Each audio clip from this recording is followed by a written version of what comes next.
So again, I think the movement disorders have been the lower hanging fruit.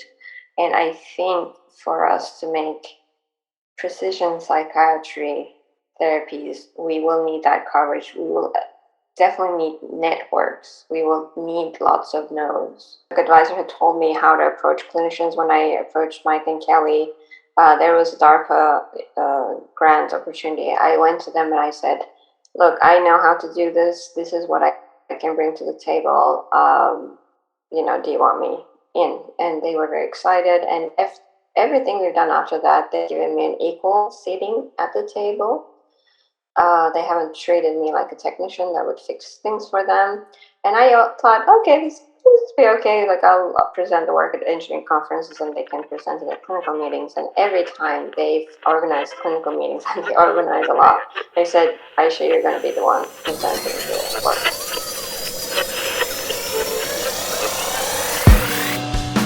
Welcome to Stimulating Brains.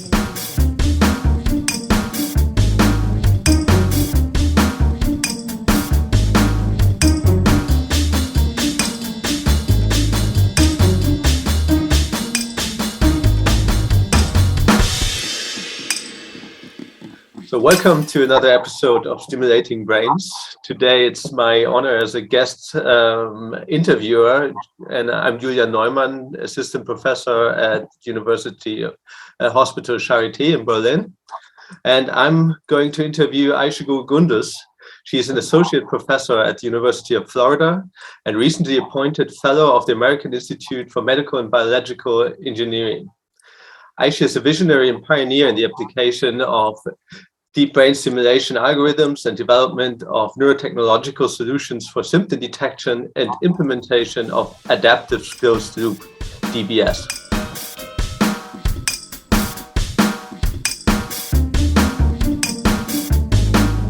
Ayse, thank you so much for joining me today.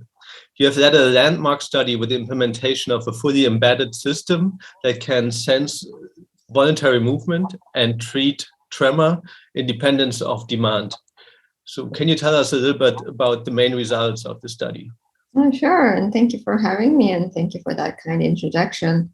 So this was one of the first brain initiative projects that we attempted.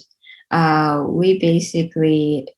come from a engineering and neuroscientific background, and my dissertation work was on patients with epilepsy, and we really studied their motor system in hopes to maybe build an electrocorticographic based BCI or BMI.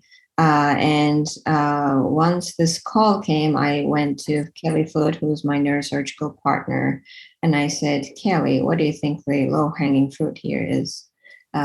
Because he knows the disorders better than I do. And I told him, look, I know the motor system really well. I love electrocorticographic signals, that their signal quality is great. They will be far away from the stimulation zone.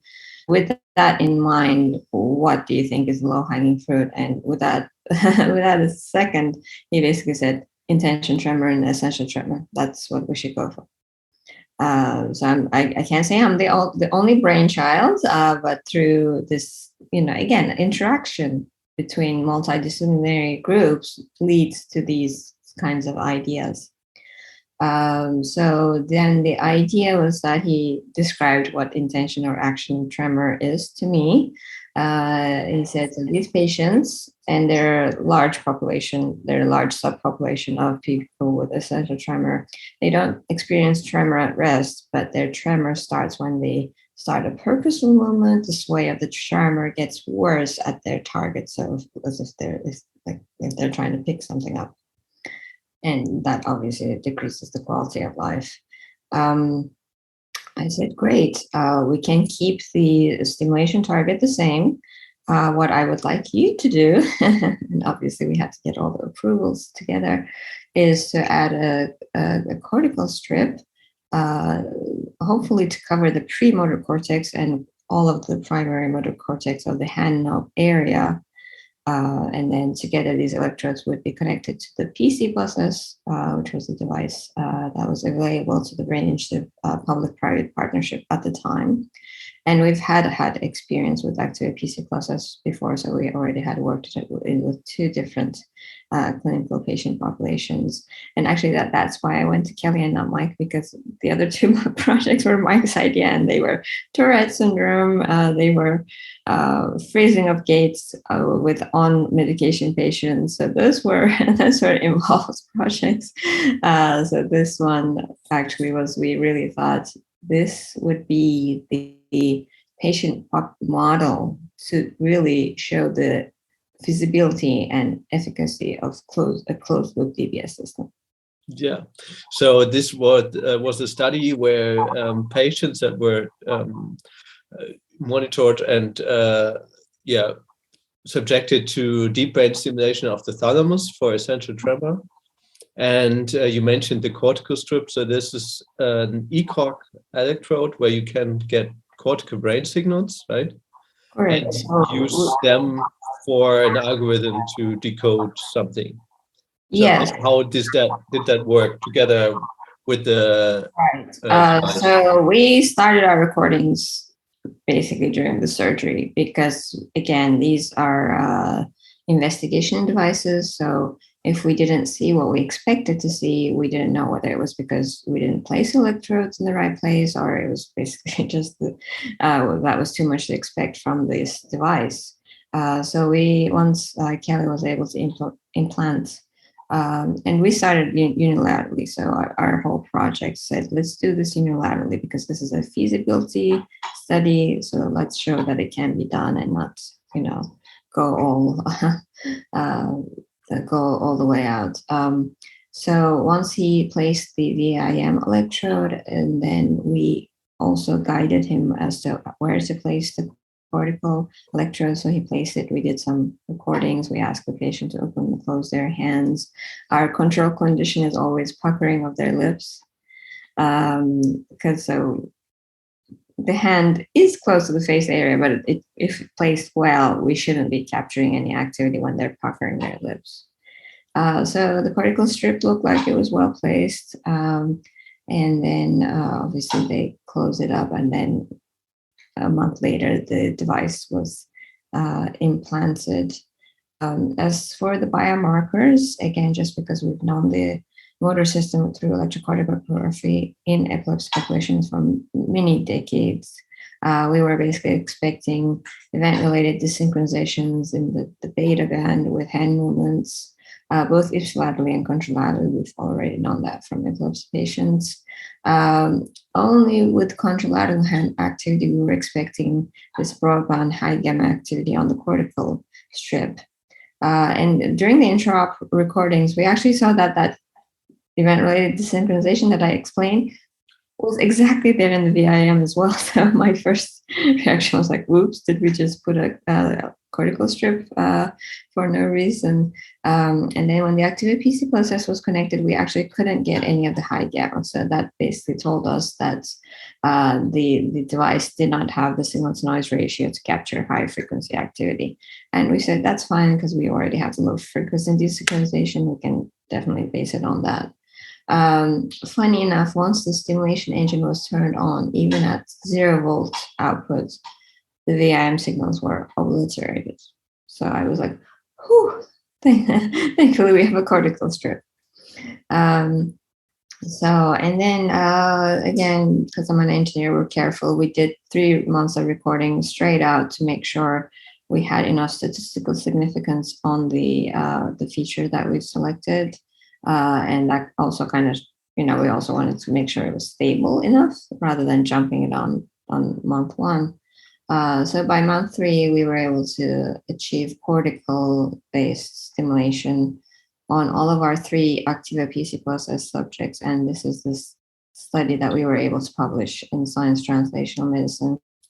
But after our 3rd subject, Medtronic actually switched to another device. They stopped producing that PC process. So now we're working with their 2nd generation device, which, although, at first we complained, not because it had a learning curve involved, but now we're like, okay, we're learning something else. And then we have the opportunity of comparing the devices and so forth.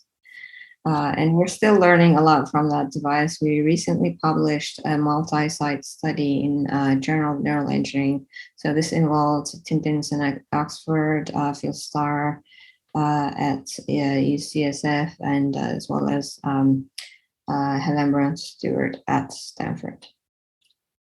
That's great. And this first study really showed the potential of your work.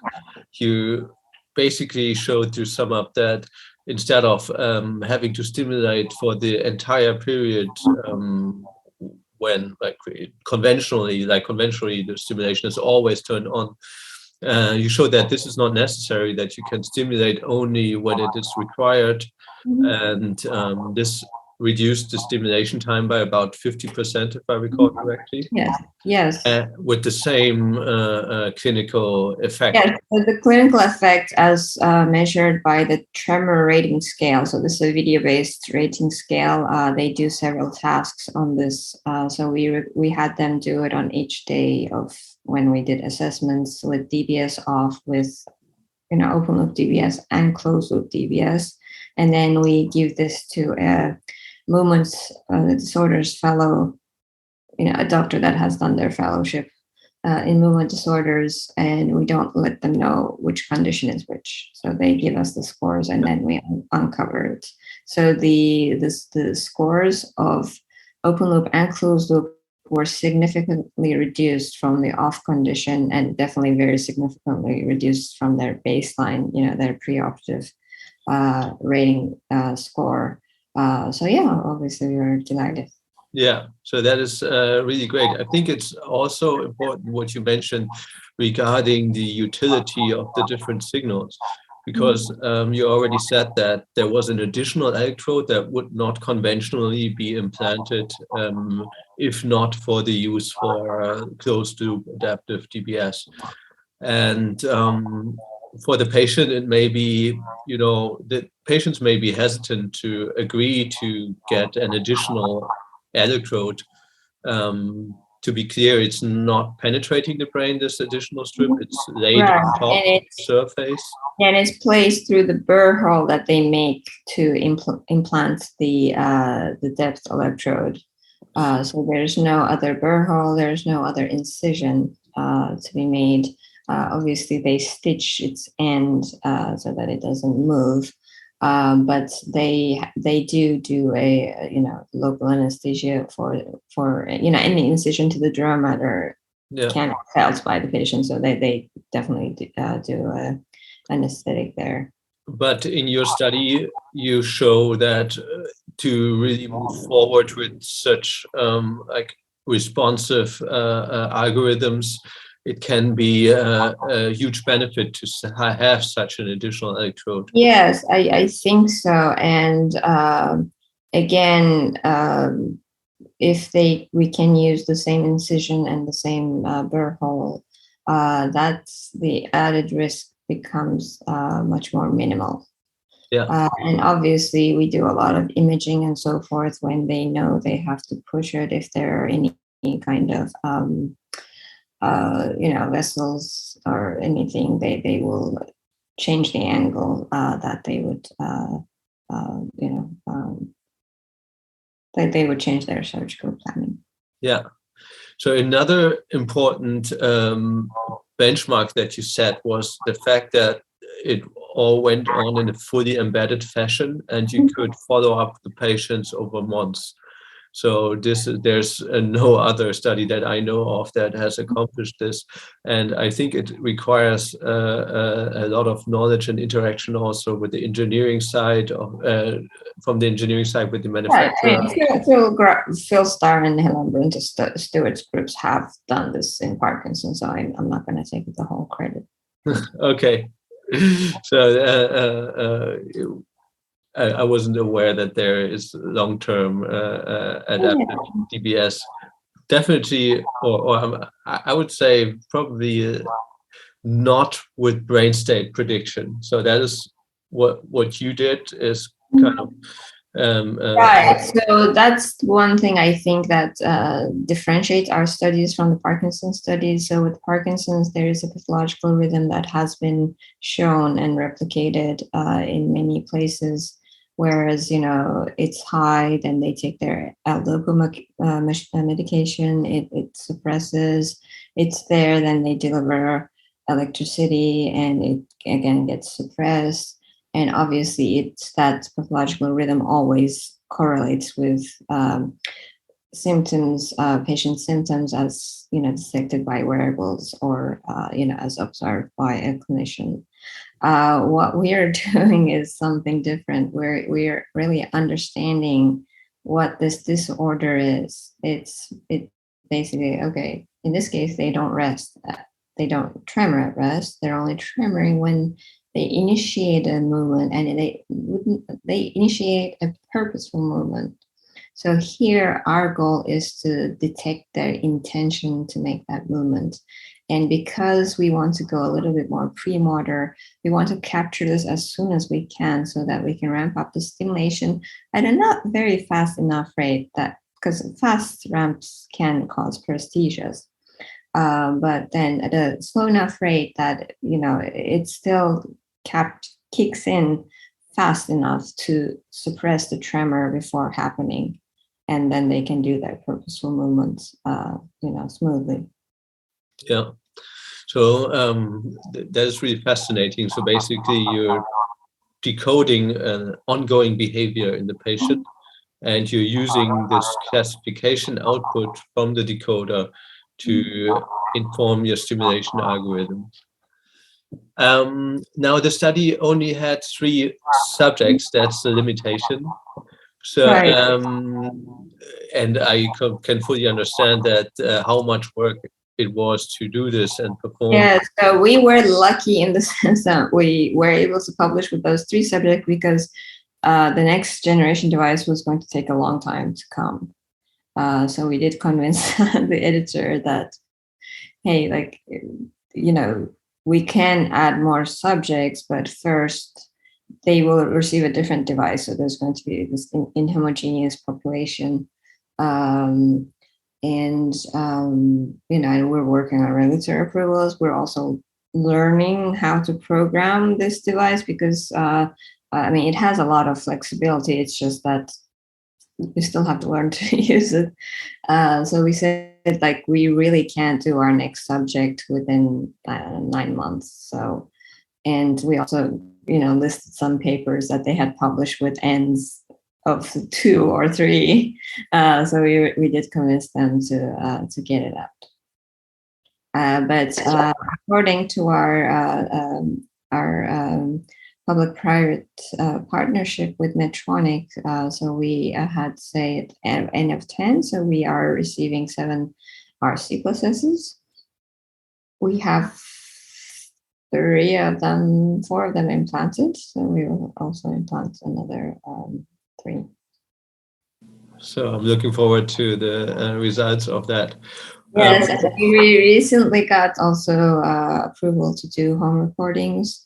So I know people have been very impressed with Phil's work, Phil Starr's group's work with this.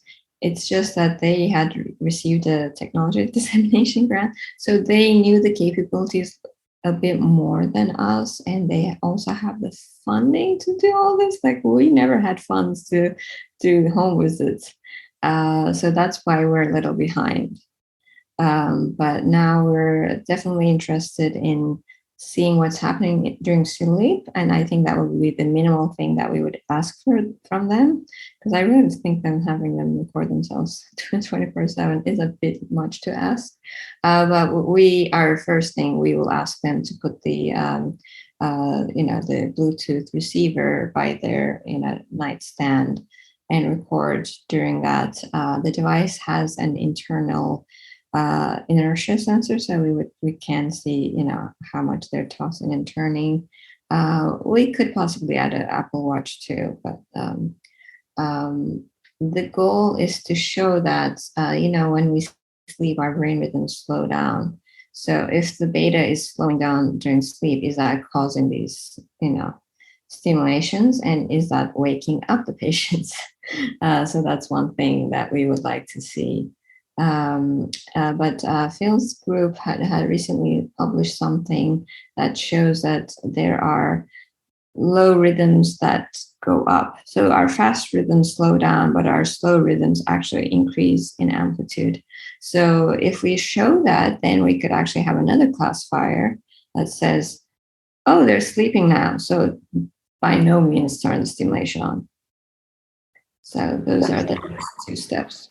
That's fascinating. So as a next step, you make use of the advanced technology that you have available now, and you want to follow the patients home and see what the algorithm does that you have previously tested in the clinic, while the patients are at home and following their normal routines, right? So this is something that is generally always overlooked, that a lot of the studies are just reporting few minutes of recording time or investigation time only in a clinical setting. When they come to us, they stay for 2 to 3 days of study involved along with their clinical assessments. So we do send them to their hotel, which is nearby the campus, on this, and we ask them how you slept and so on and so forth. So we have had some natural. We have sent them out in the world. But I mean, again, the most excited I am about the home recordings is to discover what's happening in sleep. And that is super interesting. And the rest will be the cherry on top. But then the rest might be asking a bit much from the subjects, honestly, whereas having them try to, have it record while they're sleeping they just have to put the receiver by their nightstand and then just, sleep, hopefully. Okay, so I think we can already see that there is still investigation going on. This is not a perfect treatment just yet. What is your translational vision for this? Like, what are the steps? We still have issues with stimulation artifacts. So obviously, my first scare saying that, oh, we didn't need this cortical strip was unfounded just because of these artifacts that show up on the same on the depth channel. So if you're trying to record and stimulate from the same electrode lead, the companies still have a way to go on this. Even with RC+S, though, it has some artifact rejection hardware in there, so it allows for active recharge, which does this. They've sent me the schematics, but I can't disclose too much. But it really actually it flips a hardware switch to remove the common mode from leaking into the rest of the circuitry. And we've seen it that actually now with the subject where depth-based closed loop is working, it actually didn't work for 1 month or 2. So now we're trying to get to the bottom of that as to why that is happening. Our first, obviously, initial thought was placement of the electrodes, but when we went through all of them, we went through it with our surgeons, we've eliminated that that's the case. So someone was saying, what about the tracks? Maybe they're tracked, but then we also said, okay, let's do maybe volume of tissue activation to see if, because I never thought track activity could change the signal. Like I can understand the tracks being present can change the outcome of the stimulation, but I never thought when recording, the fact that there are tracks there, like, would they really affect our recording? So now we're going to do some volume of tissue activation. And then we're also tracking the impedance. We are meeting with Medtronic right after you. I just want to better understand how they're doing their impedance measurements. And once we've been doing both bipolar and monopolar impedance measurements, we just couldn't figure out how the bipolar, like 2 monopolars convert to their bipolar that they, spit out on their screen. So I just wanted to get a bit more insight into that. Because obviously impedance mismatch between your bipolar channels that you're recording from can, over time change the signal. Yeah, sure. So this inspires me to another question. Given that you are always aiming to innovate neurotechnology, what do you think are the tools that are missing at this time, or are there any things that you would wish for in terms of devices or algorithms that you currently not have available? Like what is Right. Again, I would definitely love the devices to have higher signal to noise ratios, especially for the higher frequencies. If we are to continue reusing the cortical strips, I would love the stimulation artifact removal circuitries to be improved. And with the Activa, we actually had a Nexus D, a distributed system. So it would allow us to stream the data on a computer, and it would also allow the computer to tell the stimulator to turn on and off. So they call this a distributed system. For instance, this Percept does not have that right now. So I would love to see a distributed system on the Percept. I think they said they're not going to do that until they have a rechargeable Percept, and they said that's coming down the line. The active recharge, if it's really is there for artifact removal, yeah, that should be put out in all the devices. But again, because of that, the devices will need to be rechargeable. What about channel count? So now theoretically we could have high density strips with hundreds of channels. Do you think that would help, or? So at least now almost every company has their directional leads. That's very exciting to us in the ET domain, because then we can definitely turn the stimulation on faster and avoid any kind of side effects of that amplitude going up so quickly. So that's exciting. And then we had an intra-op study where we showed that there's coupling in the VIM and the motor cortex, but there wasn't coupling with the VIM and the primary sensory. So now we would also like to see if with these directional leads, we can actually capture the sensory part of the thalamus.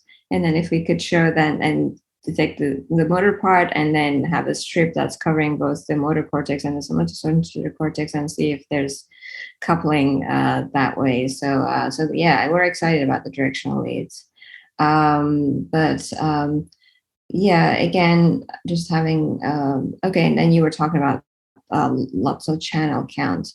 So I think psychiatric disorders might need this, because, again, it's after DBS has so far been implemented successfully in movement disorders. So we've implemented in Tourette's, and we really just focus on the motor tics because those are the easier to detect. We are not tracking whether this is improving their obsessive compulsive behavior, which is a big comorbidity in Tourette's. So again, I think the movement disorders have been the lower hanging fruit. And I think for us to make precision psychiatry therapies, we will need that coverage. We will definitely need networks. We will need lots of nodes. So I'm not saying each node has to be, a huge channel count. Like the depth electrodes, I think with the sensory, the directional leads, I think we already have good enough coverage for those. But if we are to understand, and obviously psychiatric disorders are complicated, and they will need like prefrontal cortex coverage, in that case, yeah, those ECOG grids will have to be a bit large.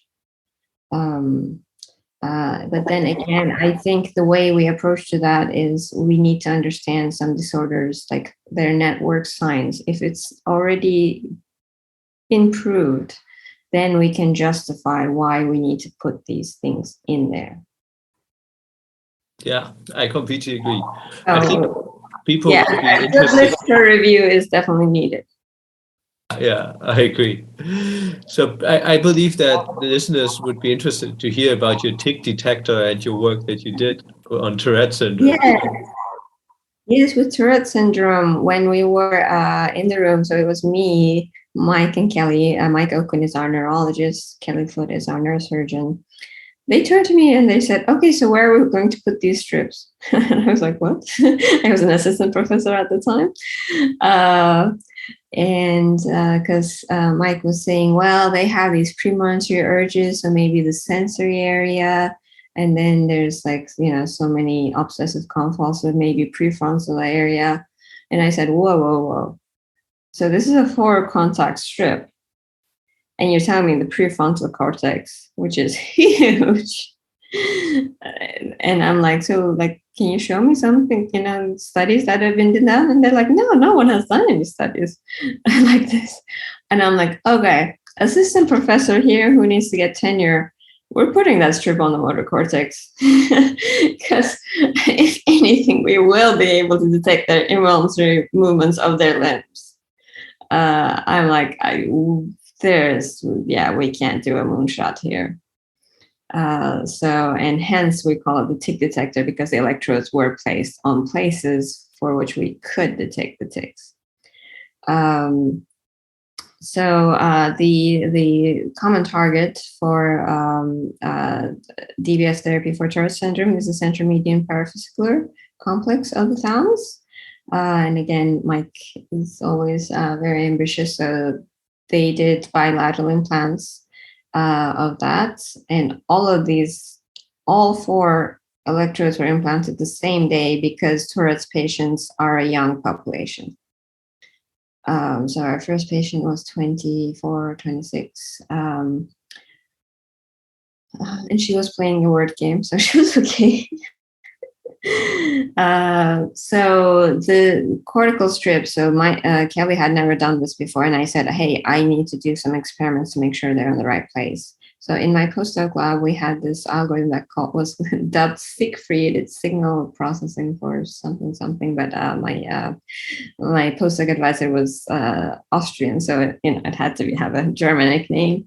So what we do is real-time functional mapping through capturing of that high gamma activity that I mentioned before. So high gamma activity is very spatially localized, very functionally localized. And that makes sense because, high frequencies don't travel long distances. And so what we have the patient do is open and close so we first record like 3 minutes of baseline data. We create a Gaussian mixed model out of that. Then we ask them to open and close your right hand, rest, open and close your left hand, pucker for us. They just have to blow kisses. And what the algorithm does is it finds the distance of now the distribution that we've collected while they're doing a hand movement, distance of that from that model. The farther it is, it means that, okay, this doesn't belong to the rest condition, so it must be due to their hand movement. So that distance is calculated for every electrode. So the electrode that has the largest distance away from the baseline is said that's your hand area.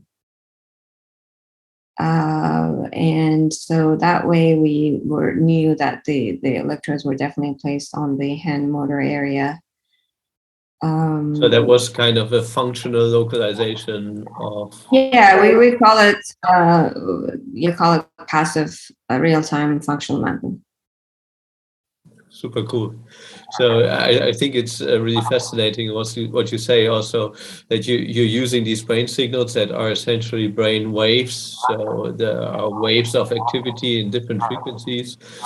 And for the motor part, these very fast waves, they don't travel very far. And that means you have a lot of spatial specificity with regard to your movement. And you looked at hand movements and could decode them very well. But what happened with the tics? Okay, so what happened with the tics? And in the CM thalamus with voluntary movement, nothing would happen. So it was kind of flat. But then because the patient was in a very secure place and she didn't have violent neck tics, we asked her, can you just let it all out? Can you tic for us? And she did. And what we saw was interesting activity in her CMPF. And then I didn't want to say anything to everyone then. So we took the data back and we analyzed the hell out of it. The involuntary tics looked on the motor cortex looked exactly the same as the voluntary. So there was no way that we could differentiate whether something was voluntary or not. But then the CM thalamus that was completely flat for voluntary movement all of a sudden showed these interictal spike-like activity. And we were like, okay, so definitely people are going to say these are movement artifacts. But the subject's head was mounted. So this was in the interrupt condition. And all the cables were back there. So there's no way she could have shook any of those cables.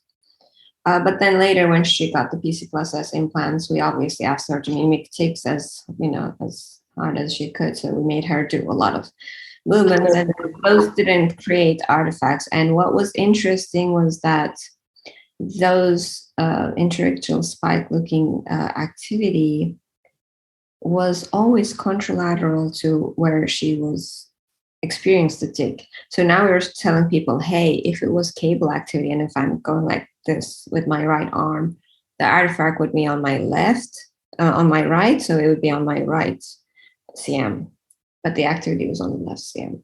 So that way we were able to ensure people that this was not an artifact and this was a physiological thing that was happening. You could use that to decode the presence of tics? Yes, but because this was the PC+S, we just still couldn't use the thalamic signal.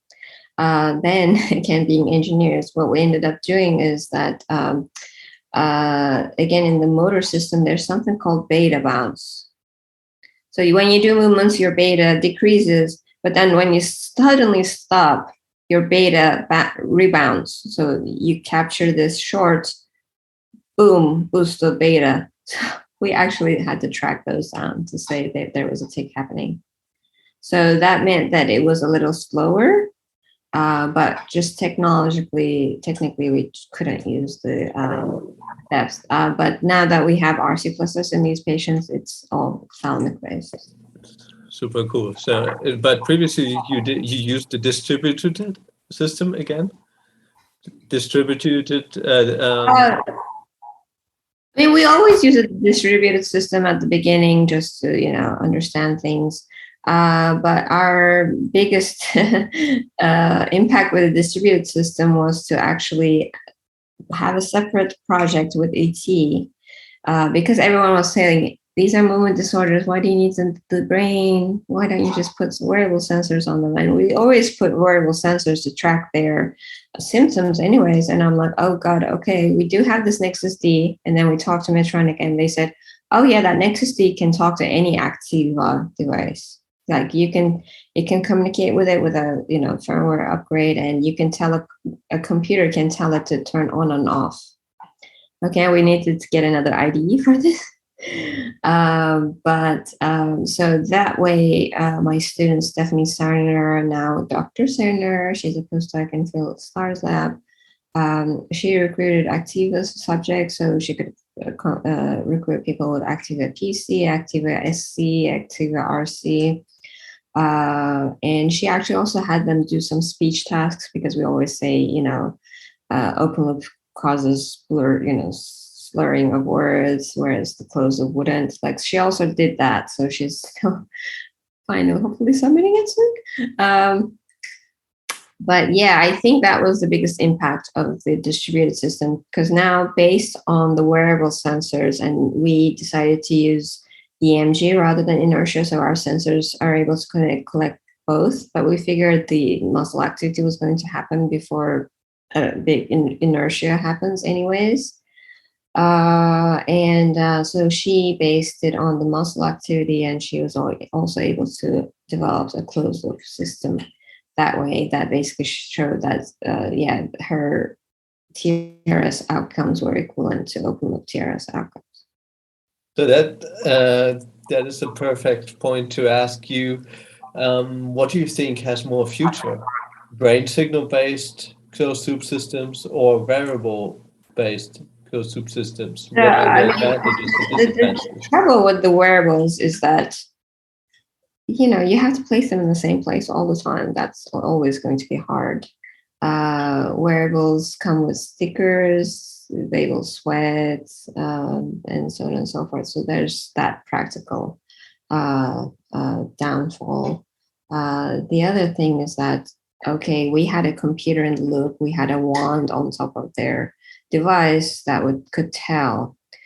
I can't see this being translated into a natural environment easily. If it is to do so, then the implants have to talk to the wearables directly. That creates a communication channel, which always creates security issues. Or is someone going to hack into this network? And the other thing is, it's going to require a lot of energy. So that implant is also going to be used for that communication stream, and that's going to deplete that battery as well. So I don't foresee this happening unless all the devices are rechargeable. I fully agree. And I would like to add that I believe that, or from my discussions with patients, I know that they would prefer to have a system that just works and doesn't require for them to make it work. If you have every additional variable or device that people need to carry, need to recharge, is a burden for their daily life. Oh yeah, then the sensors will have to be recharged too. Yes, you're right. So I think so my wish, my wish from Santa would be that device companies, resolve this artifact issue, and that we could hopefully, especially for the movement disorders, we could just have the therapeutic electrode there and we can implement it from all. Obviously, for psychiatric disorders, I think we're going to need a nodal analysis. We are going to need to cover a large area of the network. Yes, so I completely agree. That is a great conclusion on this topic. I want to touch on the security issues that you mentioned. So these therapeutic devices become more and more advanced, and of course they could be attacked, but also the data collection itself from researchers and clinicians is more and more like advanced and covers more and more data. So what are your opinions on this, for example, with regard to data privacy issues, and what is the content or information that you can get from these brain signals? Do you think that is too invasive from a data privacy? I think the biggest security issue, if someone hacks into this and they just turn off the therapy or they mess with the therapy, parameters, that's my largest concern. In terms of data privacy, I think we've been doing this for a long time, that we de-identify things in a organized manner. And honestly, looking at a brain signal, you have no idea who it could belong to. You have no idea what it means unless you have the labels. Like I said, we move your left hand, pucker your lips. Unless they have access to that label, there's no way they can do any kind of data analysis or interpretation.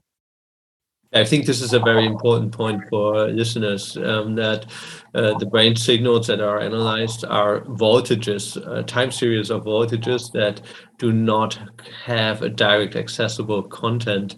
And of course, more and more companies are trying to sell devices by saying that they read and write brain activity and things like that. But from a research point of view, we are quite far away from understanding exactly what such a brain signature means. We can just do like statistical analysis on that. So I agree with Ayse here that there isn't a lot of data privacy breach through brain signal recordings.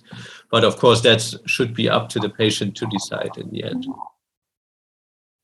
So I would like to say here in general that engineers like you are really needed in this field, and the field of deep brain stimulation is still dominated by medical doctors. But for the advancement of neurotechnology, we really need more brave people like you who are willing to dive deep into this clinical world and do translational work. And you have not only conquered one clinical world, you have also worked in epilepsy before, and you there specifically the epilepsy monitoring unit, which is a quite, intensive care unit kind of environment that can be intimidating. So how did you grow into this interdisciplinary challenge and that you faced as an engineer? Yeah, so as an engineer, I was in a machine learning group, and my advisor, Dr. Jose Principe, is very world renowned. He's an IEEE fellow. He just became a AAAS fellow this year. So people would throw data at him.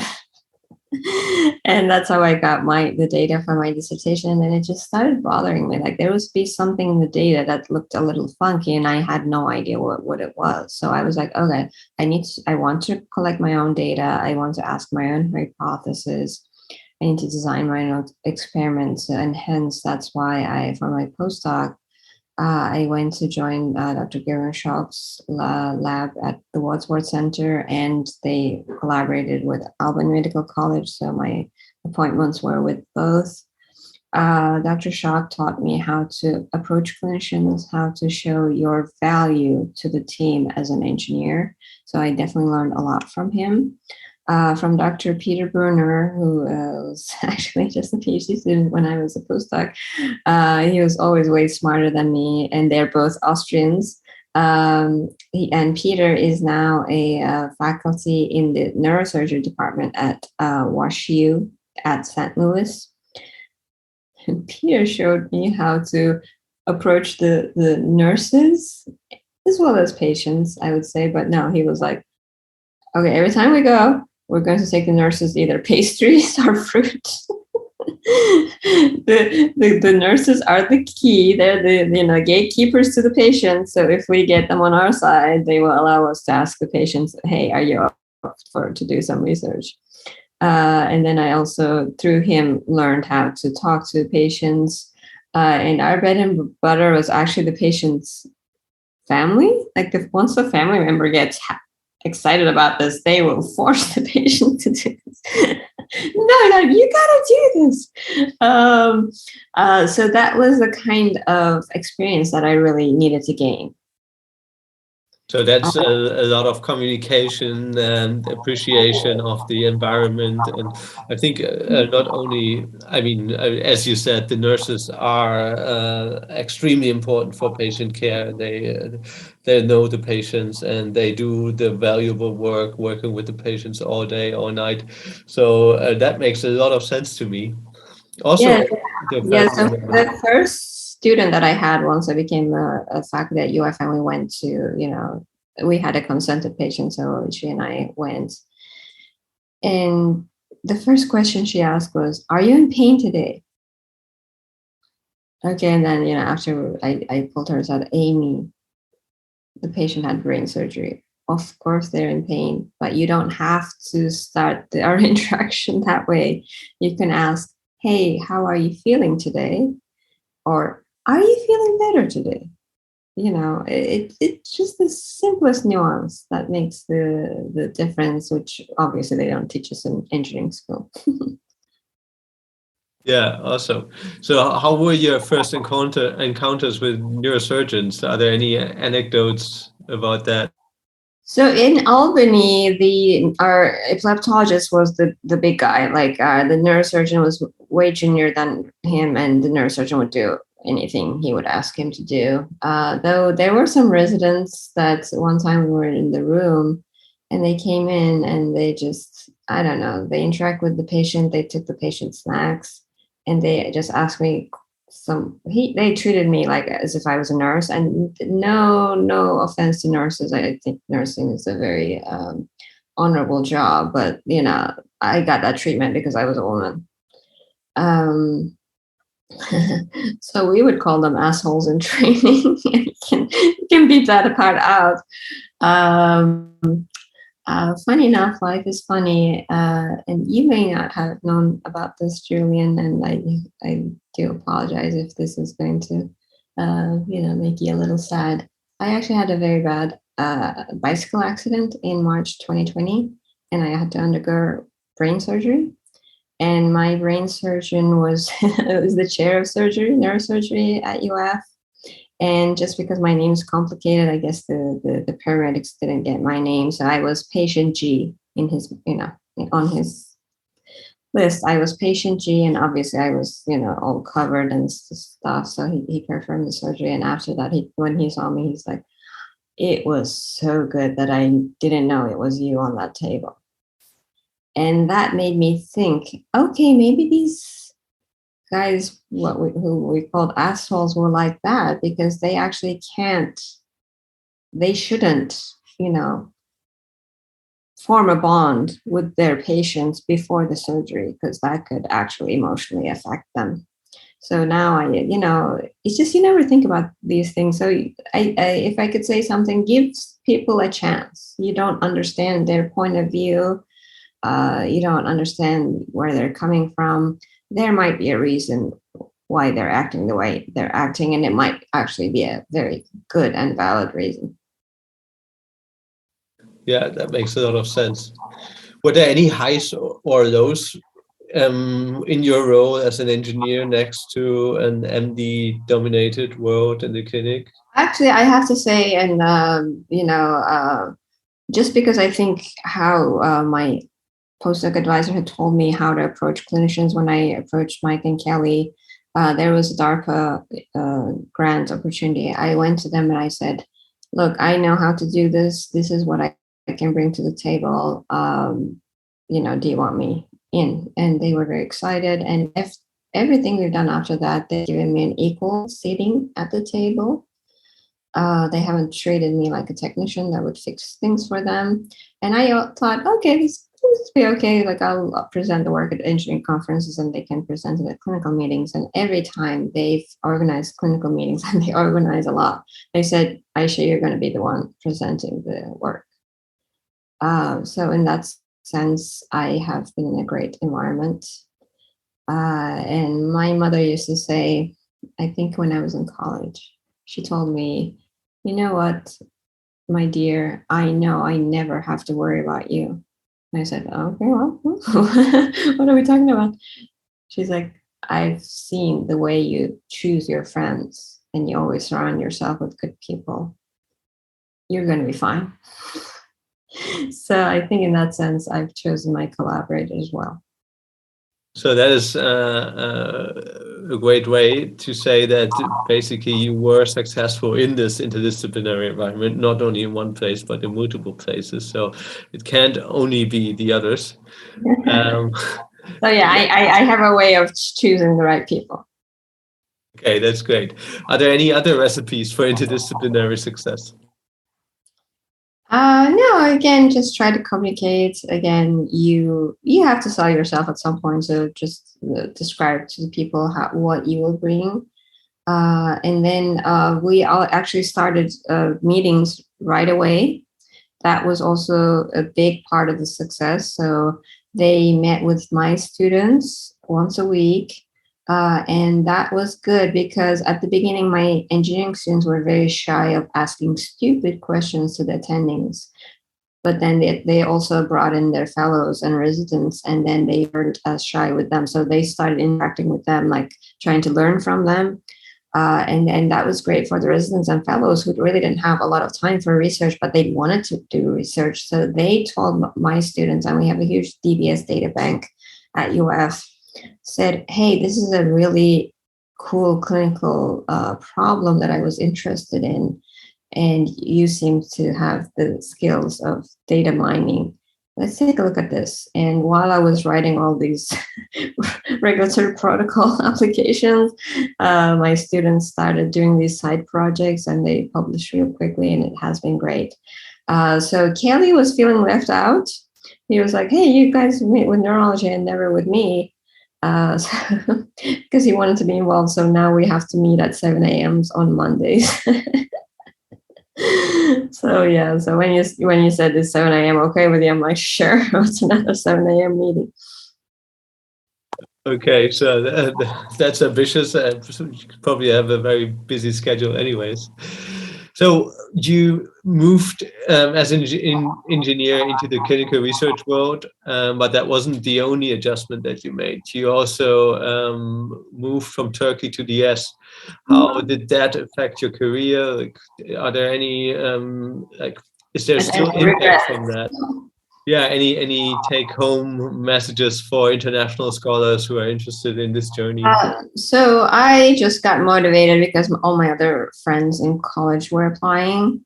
At the time, we didn't have any role models of people going to Germany for graduate school, sadly. I definitely would have preferred staying in Europe because my sister had already left for the Netherlands. But again, we just had role models or examples of people going to the States.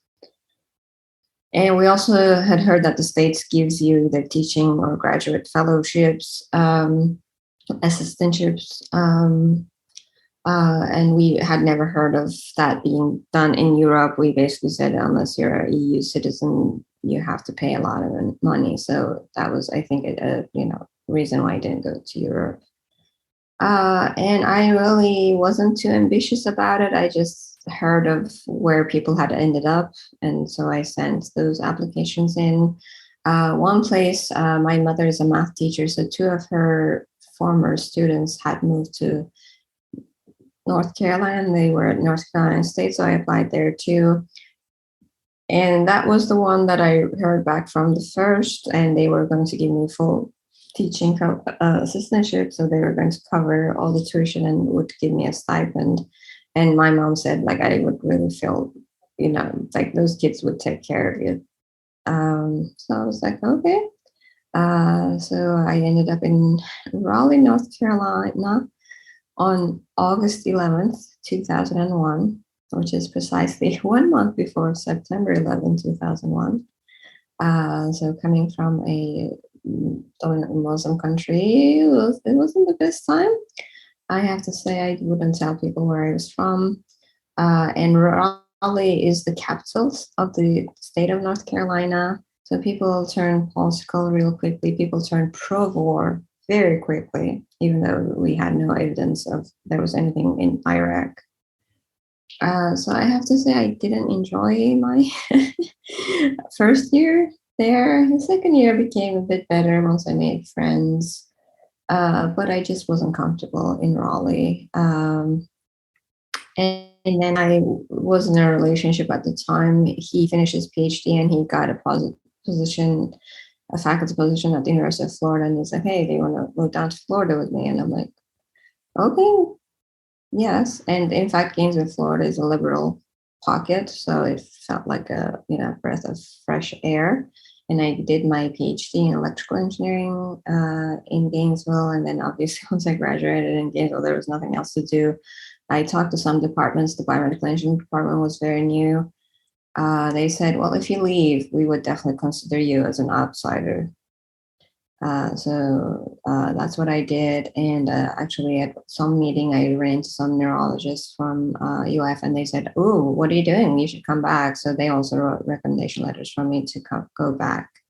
But I have to say, coming from Turkey, where we all live in big cities, I never thought I'd live in a small town in my life. I actually hate driving. I love public transportation and, we don't have enough of it here. So I do drive every day.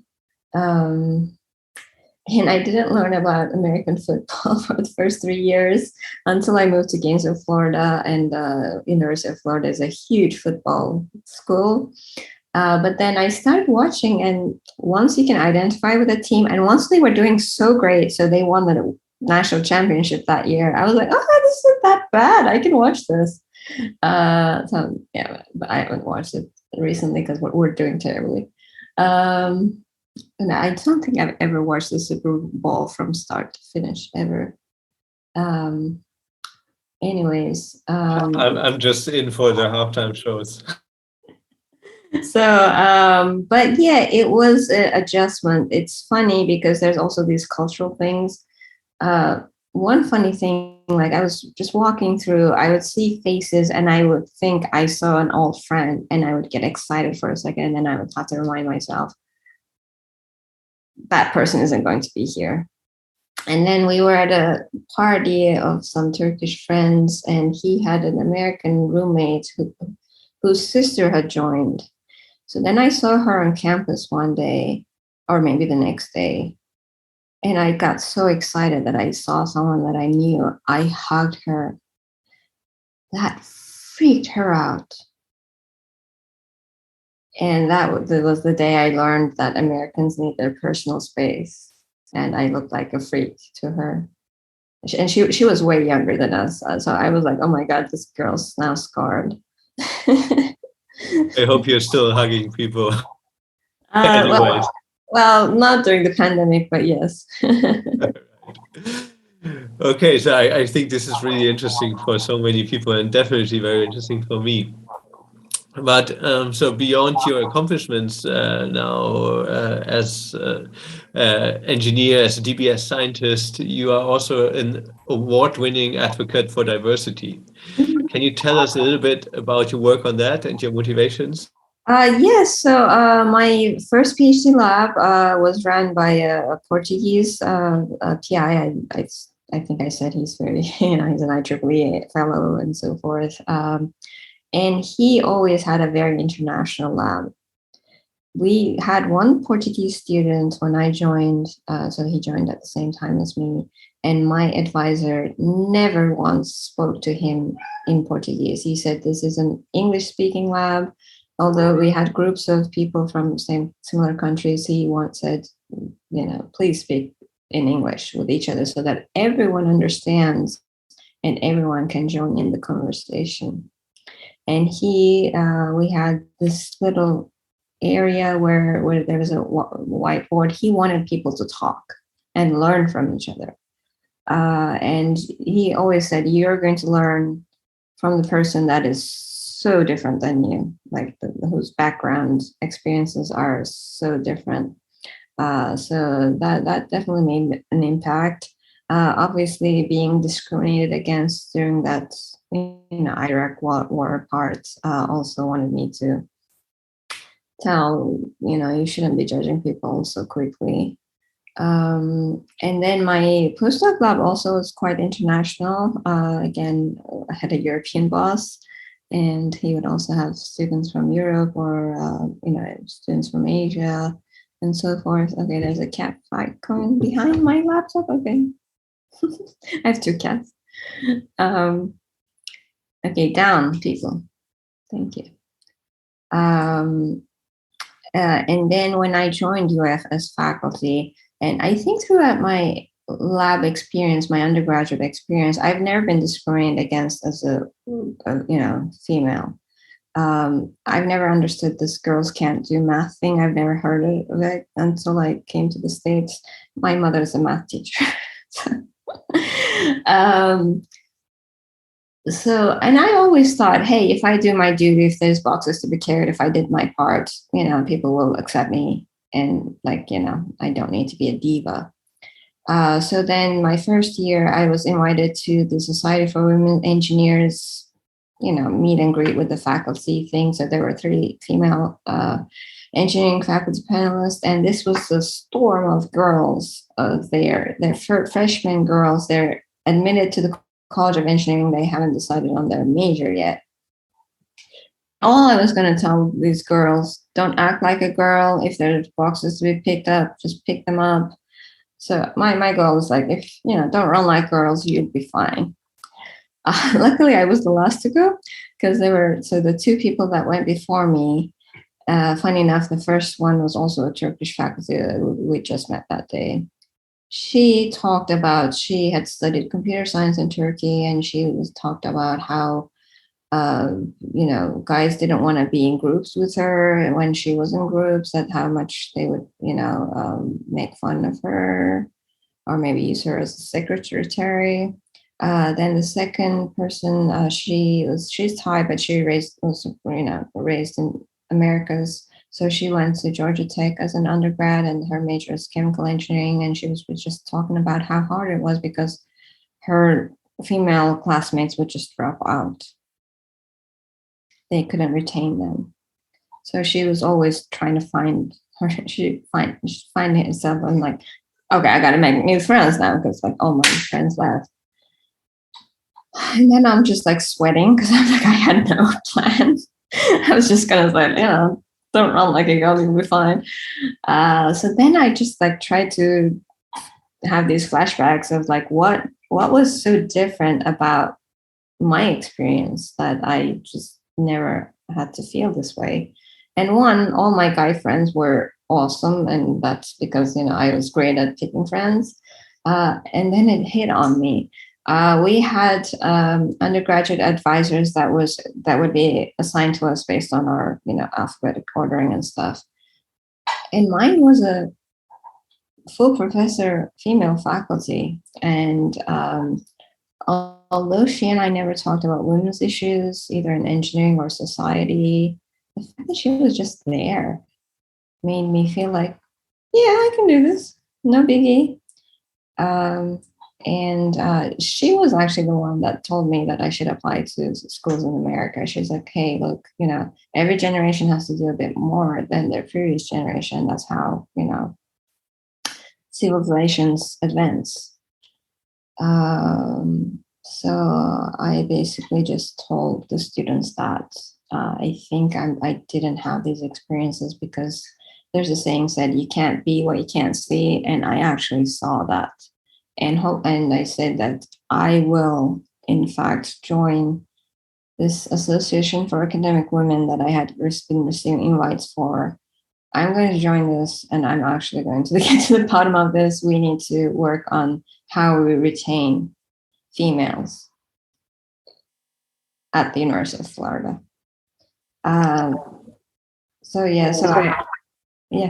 Is it time?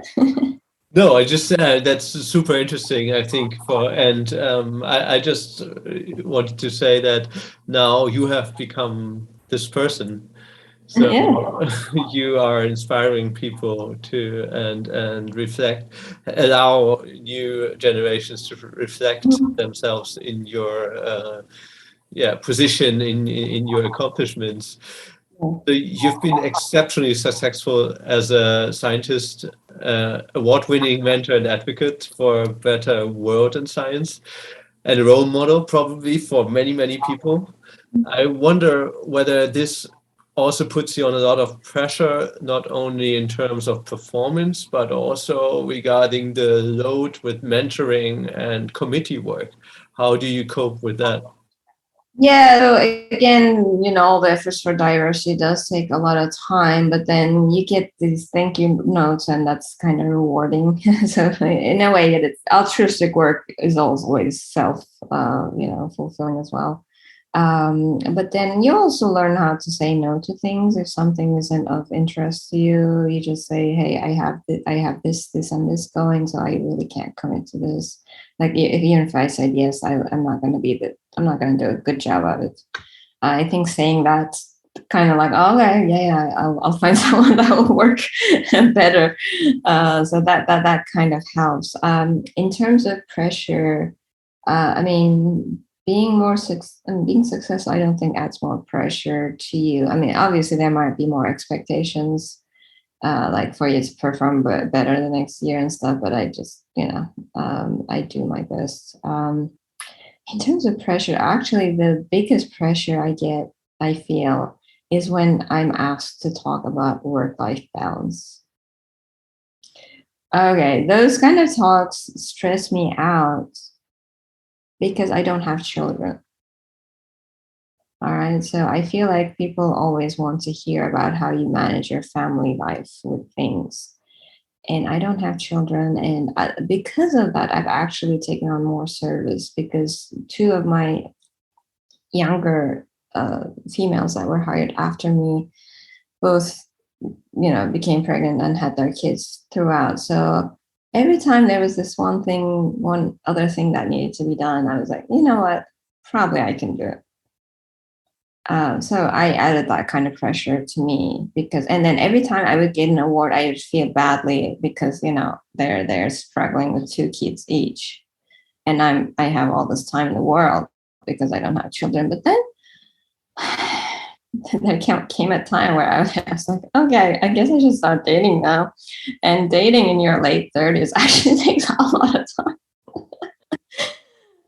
It's not easy, it's not pleasant.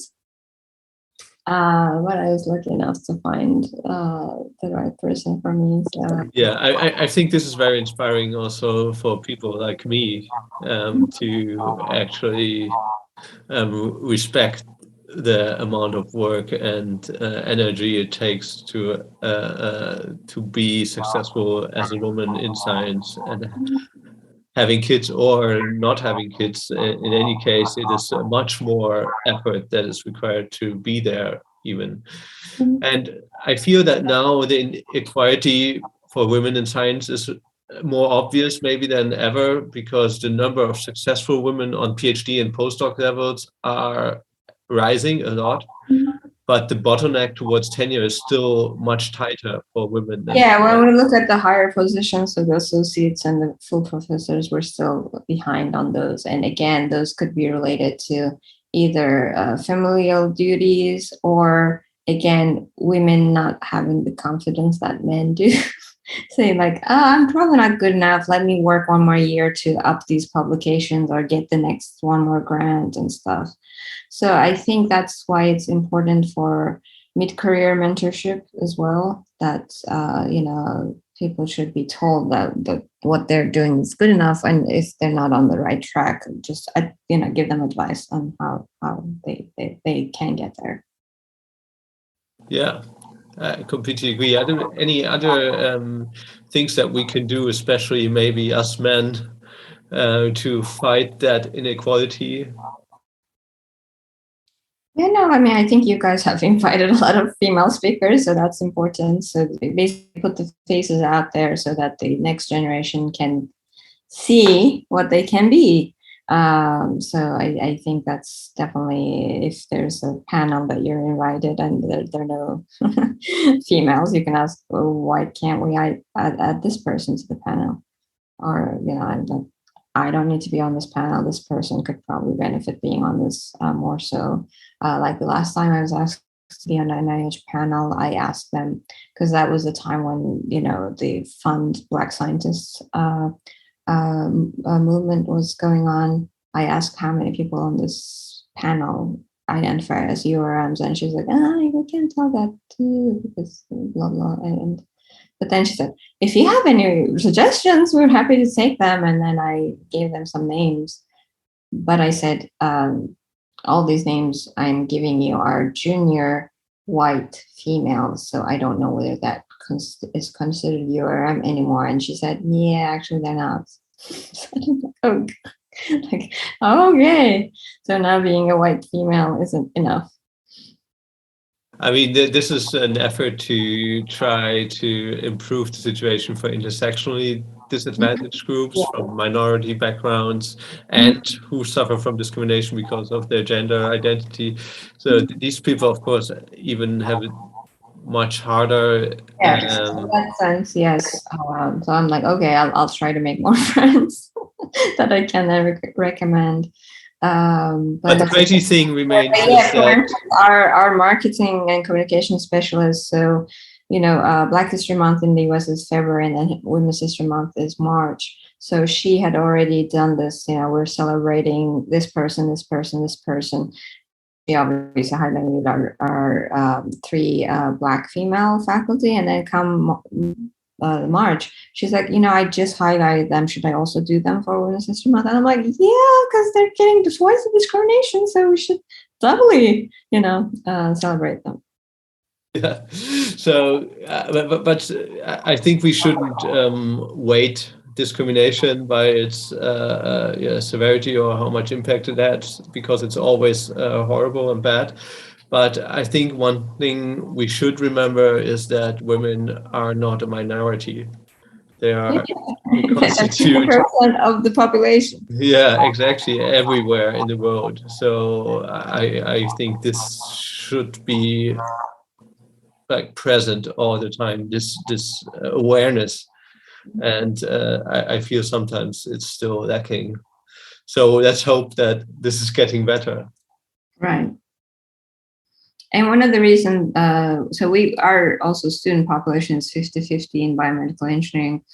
And some people attribute this to that because the field is new. There aren't glass ceilings put in place right now. There aren't these white, gray-haired guys that come to mind when you say biomedical engineer. But then there was another article I read that is like, no, that's not the case. It's actually because women care about problems that affect the society, and obviously health problems is one of those. So she's like, that's why we have more female students in biomedical engineering. And yeah, it could be true, but both could be true. That's great. So I'm looking forward to collaborations and intensive interdisciplinary work in the DBS field. With, I think engineers, specifically biomedical engineers, will become more dominant. And and the future of DBS depends on good collaborations. What do you think? As a last question, so what is your what are you looking forward to in this kind of research world? There are some newer companies out there that may provide some newer opportunities that the former companies have not. So I've been talking to some folks while we were at Wurzburg. So we're thinking about the next projects and how we might, again, work with these different companies. So technological advances. Yeah, so that's one thing I'm looking forward to. And then I'm also looking forward to doing that interruptible sensite lead experiment that I was talking about.